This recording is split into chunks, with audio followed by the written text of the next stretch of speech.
रसूल अल्लाह ने 5 खूबसूरत हदीसें बताई। नंबर 1, तुम में से बेहतरीन शख्स वो है जो ना किसी को तकलीफ दे और ना किसी की तकलीफ का जरिया और सबब बने।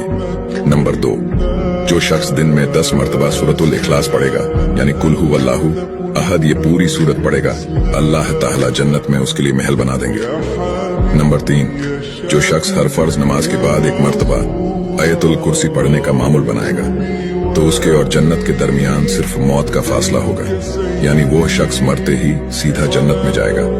नंबर 5, जो शख्स घर से निकलते वक्त ये दुआ पढ़ेगा, बिस्मिल्लाहि तवक्कलतु अला अल्लाह ला हौला वला कुव्वता इल्ला बिल्लाह, तो अल्लाह ताला शैतान के शर से उसकी हिफाजत फरमा देता है और जिस काम को वो निकला अल्लाह ताला उसमें आसानी पैदा फरमा देता है। नंबर 5, रसूल अल्लाह ने फरमाया, वो शख्स हरा भरा रहे, हंसता खेलता रहे, जो शख्स मेरी हदीस सुने उसको महफूज रखे और उसको दूसरों तक पहुंचाए।